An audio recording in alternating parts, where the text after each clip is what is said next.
All right, everyone, welcome back once again to this Beefcast presentation. I'm your casting host, Beef. Joining me, as usual, is Muatoran of Muatoran TV. Brandon, how are you doing on this fine Monday? I'm doing well, man. Definitely excited to get some games casted here. I do love casting me some pro games. Pro games are the best. How was your weekend? Pretty good. I got really drunk and casted with you a little bit. Oh yeah, that was on Yeah, Friday, wasn't it? that was good. Yeah, and then the next day I got really drunk again. Wow, that was a productive weekend for you. It was a great weekend. Yeah. And And then you, today I'm locking my cats into a room and they're gonna fight. And eventually one of them will be dominant. well, that's gonna be a pretty good Monday, I suppose. I'm pretty excited. I think it's going to be a pretty good day because we've got some excellent games on our hand once again from WCS Europe. This is a game out of winners bracket round 5 here between two very well-known players. In the top right-hand corner, the blue Zerg playing for Team Acer. He's Nerchio. And his opponent in this game, the red Protoss, playing for his own team. It is the Warcraft 3 legend, Grubby. I almost called him Grubby. Orc. He is an orc. Yes, I totally but that's zoomed not his in on that name. Nexus. Did you? Yep, nailed it. I didn't actually Nice. nail it. There we go. Now I nailed it. Work. Work, Anyway. work. So we are starting the series off here on Daybreak. Both players looking like they're going to be pretty standard right now at 15 supply over here. Our Zerg player looking like he wants to drop his own expansion here. A pylon on the low ground indicating that there is going to be a Forge Fast expansion and up at 400 minerals. So he's going to be going Nexus first. Not feeling pressured by his Zerg opponent and even being able to deny this hatchery for quite some time. Nice job by Grubby using his very well-known excellent control to block that hatchery for as long as possible. And the drone is going to continue chasing this probe right now. It should be dropping that hatchery, but he's actually going to bring down a second drone to take care of that job.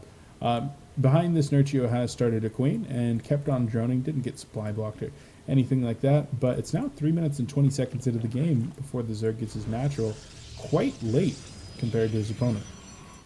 Yeah, this is kind of a map where Protoss is allowed to take a super fast expansion just because of how long it is. Even if, he scouted with his first probe, so he knew there was no 6 pull or anything like that.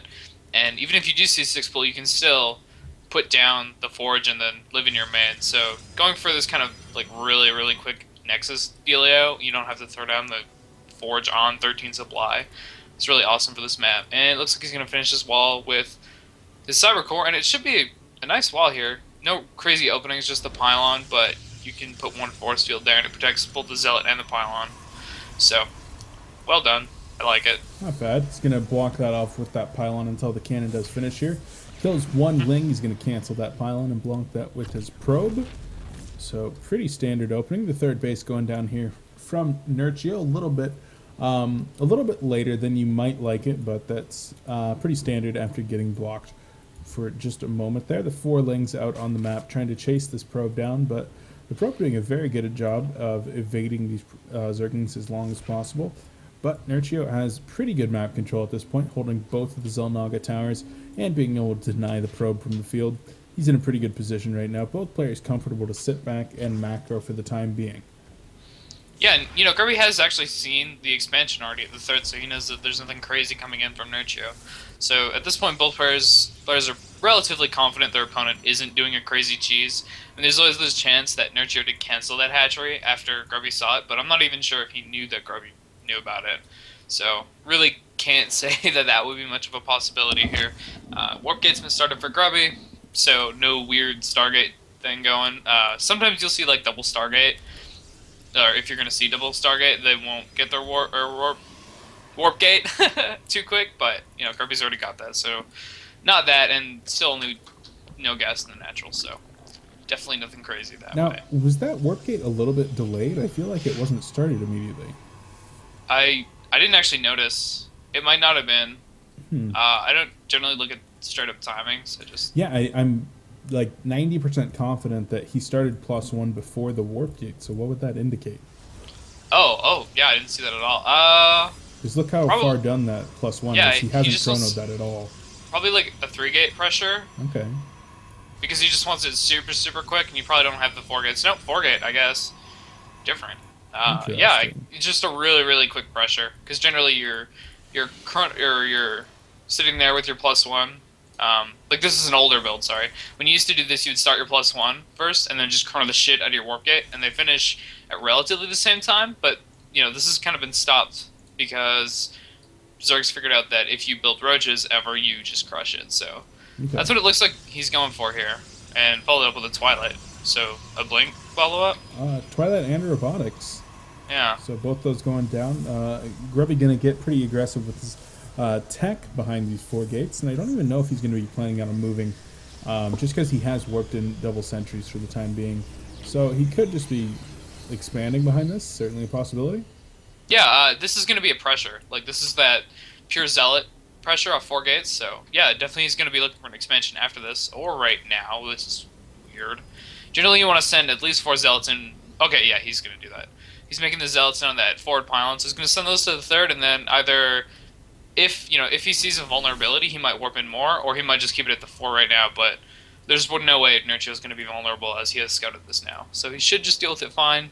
This allows Grubby to get up his quick 3rd, though, so both players are in a good position with this. Yeah, expanding and ecoing behind the pressure. This is something that we talk about in ZVZ constantly. That you attack and then you just eco behind it, force your opponent to make the units that they don't want to make, and then just play safe behind it. So that's exactly what Grubby's doing here, playing very safe with his high sentry count, sitting at 6 right now, while +2 and the Nexus do come out. However, Nerchio actually going into Spire Tech.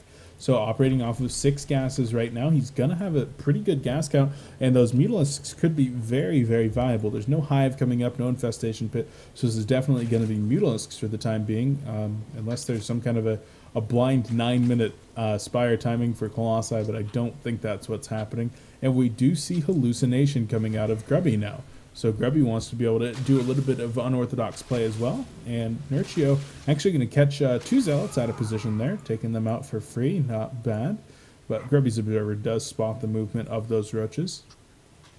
Yeah, and Grubby here, he's already established his 3rd. It's done now, and he's also getting a cannon up here, so it's going to be relatively safe. A lot of times you'll see, 4 or 5 cannons sometimes at this base if your opponent's getting really aggressive.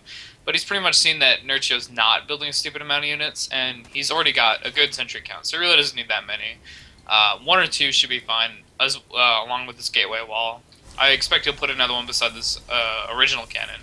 The 2 gases are also finished in the 3rd, so he's got a really nice gas economy here. And like you said, that Observer is just keeping tabs on these Zerglings in the front of the base, so he knows there's no crazy pressure coming into either base, and there is the Zealot blocking in the natural.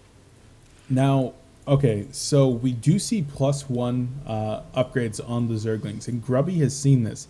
And I don't know if this is a reaction to that, but the Templar Archives goes down here at 11 minutes into the game. We've talked a little bit in our past casts about adding High Templar, Archon, Storm into your composition, but right now Grubby is going +3, Blink, and Templar, which is actually the perfect counter to this Mutalisk and Zergling style. So we'll see if he's able to make this work. The Mutalisks are making their way into the main right now, and there's absolutely nothing to protect them for the time being. Zergling's even going to make their way over into the 3rd as well. I'm going to take out a lot of probes over there, but these Mutalisks, there are so many of them right now. We have 12 Mutalisks right now just absolutely demolishing the probe lines, and all the probes at the natural and the main have to be evacuated in the 3rd as well. There is 0 mining going on for Grubby right now, and the Templar Archives is actually going to be taken out by these Mutalisks. Storm is canceled there, as that does fall. Only a couple of High Templar, 1 High Templar was able to be warped in there. So not even going to be able to form Archons, and that means that this Mutalisk play is going to be very, very much so empowered by that snipe. Yeah, this is kind of what happens when you don't get enough Stalkers and you don't build cannons. You need at least a cannon when mutas run in. You can't just let them kill your own. Oh, we actually have an engagement here. This is going to be really bad for Grubby. If these mutas pick all the sentries off, okay, the Stalkers save them. If those mutas had killed all the sentries, it might just be GG. Looks like Nerchio is going to go over to the 3rd and try to get some damage done there, but there is, like I said, 2 cannons there, so he should be fine, and the units are actually in position, so, whew, Grubby's safe. Yeah, Grubby doing a very good job of working with what he had there. laying down some nice force fields to protect himself from those Zerglings, and then knowing that he had enough Stalkers at that point to deal with the Mutalisks. So very nice job. But if we take a look at the worker count, currently 81 off of 4 base to 59 of Grubbies off of only 3 base. So definitely in favor of Nerchio. The 5th base even actually up right now. So up at 10 gases is our Zerg player. That is never where you want to be with your Protoss opponent. And Zerglings and Mutalisks going to be making their way in once again. Beautiful force fields, though, prevent the Zerglings from being able to follow up. But there's simply enough +1 Mutalisks right here that they're able to snipe those cannons down so easily. Even going to start picking away at a couple of Stalkers there. And the Zerglings retreat as Nerchio is sitting at a hefty 50 supply advantage for the time being. And our Zerg player just continuing to tech on up, continuing to macro at this point, trading his units effectively, constantly pressuring his opponent, and retaining beautiful map control. Yeah, these Mutalisks are just so good for that. The issue is eventually going to be when Grubby has the army to deal with this. Oh, and actually, an engagement here I missed. Looks like Mutalisks were fighting Stalkers, so some Lings aren't in. The reinforcements do run up for Grubby, so he should be able to hold this, but he's going to lose some sentries, which sucks. Good blinks by Grubby, able to pick up extra mutas, but overall, I think that engagement went in favor of Nerchio just because Stalkers were lost as well as sentries, so his gas units were lost, which is not what you want to be doing. If you have to lose something, you want to lose Immortals in this position, and he didn't lose any.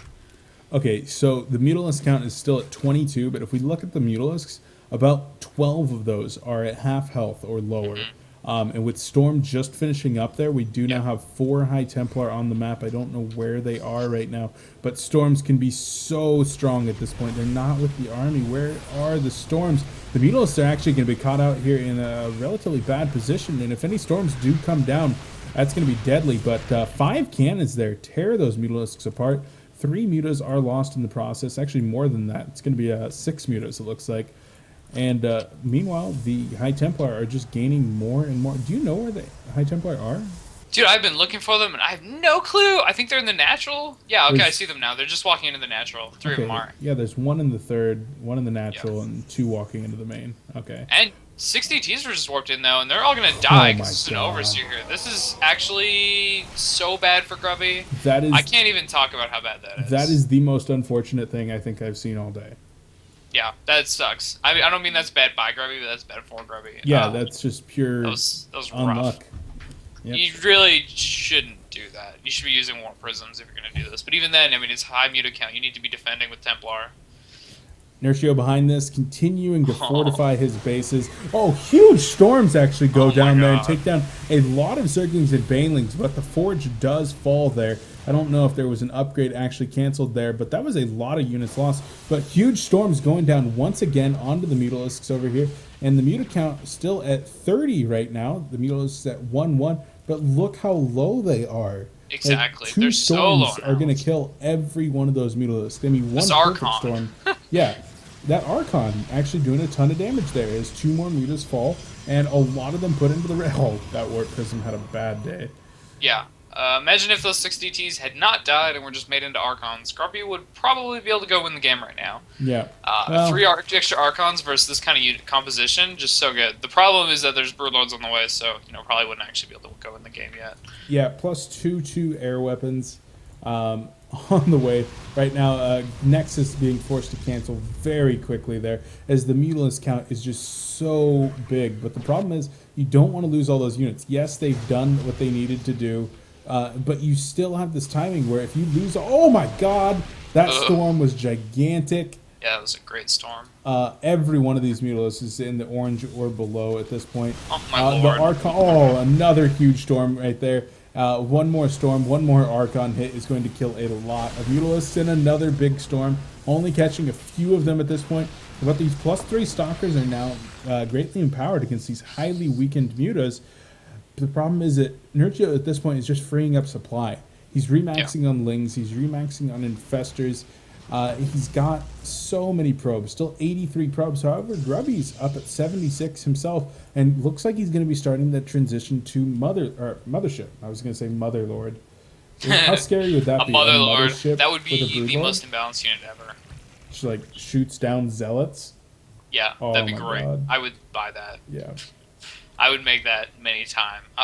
Anyway, we see a couple DTs being warped in for Grubby, which is a interesting choice. I don't. Okay, he's gonna go with Archons, and he just wants to use less gas, which makes sense as he's got what is this, 1,500 minerals and 200 gas. He definitely needs a better gas economy, and he will have that when this base finishes. But that won't be for a little while here, and we see a huge engagement is about to come with a bunch of Broodlords, and one good storm there goes off some mutas and Broodlings, but not really much you can do with that. We're really gonna have to have something crazy happen for Grubby here. Yeah, a lot of the Stalkers are stuck back there, but the big blink up, but so many Banelings are going to make huge connections here with the Stalkers. The Broodlings actually providing a big buffer there as well, but Nerchio still staying high on 190 supply at this point. Comfortable to retreat right now and start to remax on 54 more Lings. His 2-2 air upgrades are going to be finishing up here very soon. Broodlord's in a beautiful position as the Mutas continue their harassment. There's only 8 Mutalisks left on the field, and they're all within one storm of death.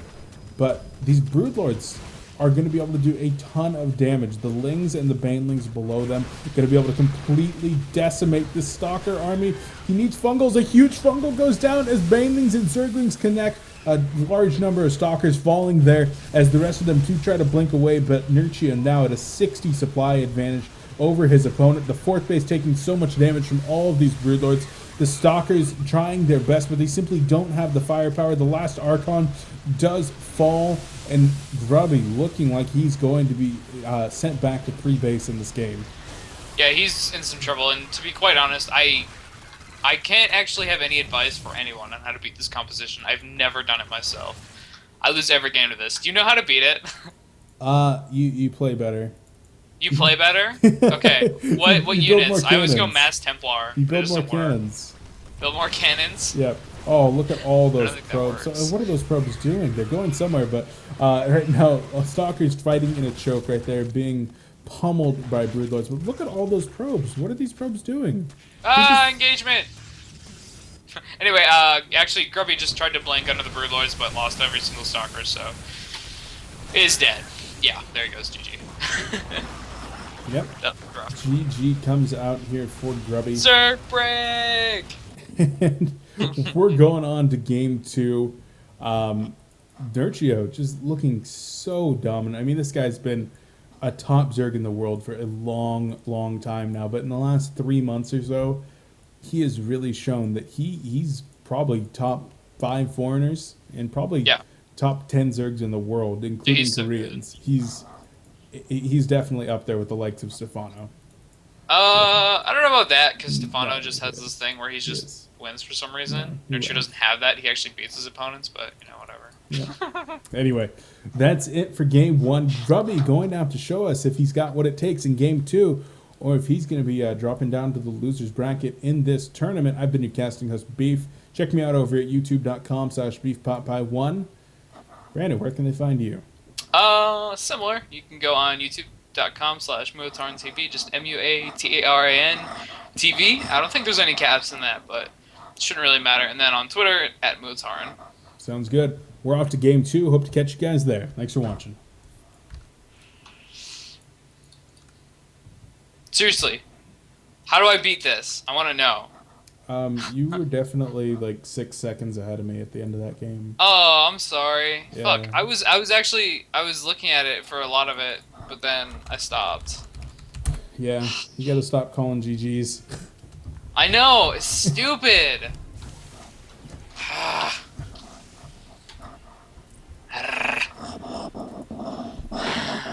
Alright, I'll pay more attention to it. It was good for like the first half of the game, and then I forgot about it.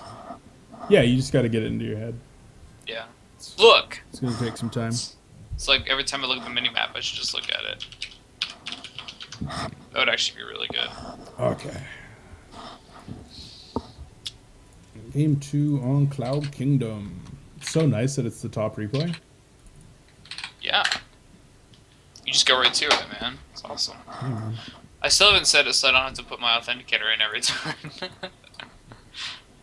Lazy. Dude, I'm really getting mad at Root. Like, these guys are big. They're being big dodge box. Like, For what? they're dodging me. Like, Why are they dodging you? I don't know, man.